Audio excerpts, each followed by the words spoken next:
Good morning and welcome to Coffee Time Saturday morning review movie show thingy.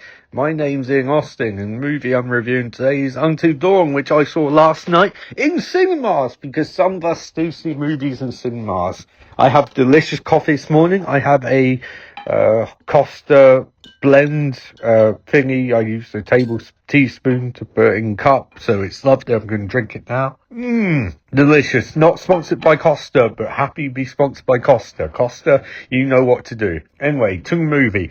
I was a big fan of the game of Unto Dawn. I really was. I thought it was great. I thought it was really fun. Like horror movie version of Heavy Rain, which is my favourite games of all time. And the plot was cool, good characterization, and had Rami Malek and Hayden Panettiere in it. So it's like, yay! That was really, really awesome. They both did a good job in game, and he's gone on to have a bit of a career since then. So I don't think anyone really expected him to show up in this movie. Well, actually, that could or could not be a spoiler. Anyway, I'll put a spoiler tag on things so you know. Ha ha ha. No, back to the movie. I think my thing when I first heard about this movie was I was like, but I love the game plot. What is this? But if you actually watch the movie, it's faithful enough. It's surprisingly faithful to the nature of the game, not so much the mechanics or plot.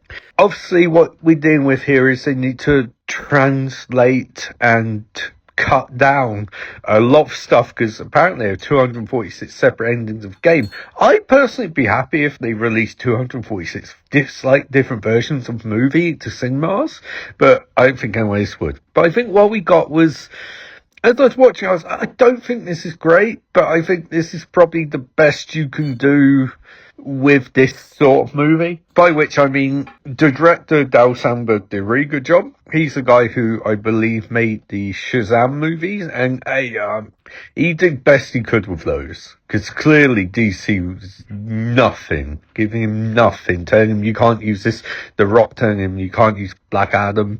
So he basically had to pivot a lot. And I think there can be far better Shazam movies made, but you need to consider the nature of the time and what the director is given and casting, all of that. Cast mostly great, except for like Zachary Levi. Yeah, I'm going off on tangent because it's Saturday morning, I'm drinking coffee. Back to Unto Dawn.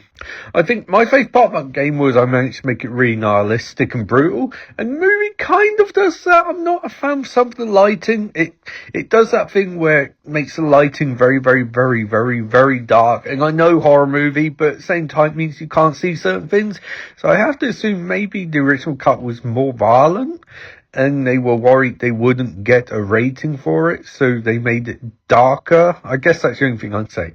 I do like how it has the feel of the games where there is a lot of investigation, there's a lot of weird stuff, there's a lot of locations, so it definitely feels like the characters are trying to figure stuff out, and they learn stuff pretty quickly, which again makes me think maybe this is a condensed version of what they originally shot, because they really pick stuff up very quickly, and there's a few times in the movie where there's... So essentially we're dealing with a time loop thing, or death loop thing, I guess you can say, although death loop might be trademarked. It's a good game, that.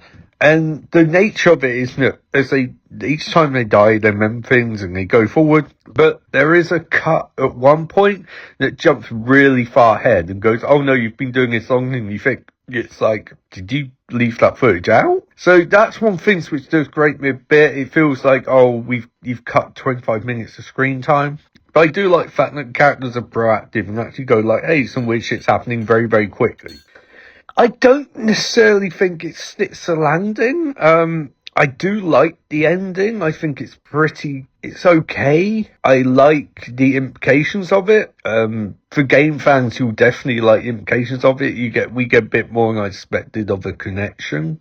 And Pete Stormare's really, really good in it.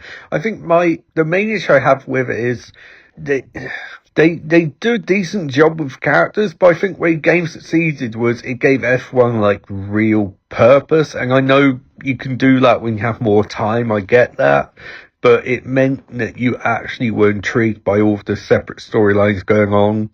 Whereas here it's like you get a bit, but you don't really get enough. I mean, this almost feels like it would be perfect if they made a game based on this. It would be great. I don't know why Sony or PlayStation didn't do that. To like fill in gaps. It'd be really cool. But for what it is, it's decent. It's not as good as Singers was fantastic, but it's pretty good. It's better than Drop. Drop was not particularly up to much. So if you're looking for something to see this weekend that's not Minecraft or Singers, and you want to support cinemas and not be like Ted Sarandon, who I don't think he understands what movies are, but hey, if he wants to pick up a batch from Netflix, he can. Anyway, seeing Austin saying, have a lovely coffee on this Saturday morning, and go see Unto Dawn, and hopefully you won't be spoiled too much by this review, although you probably have been. Okay, bye.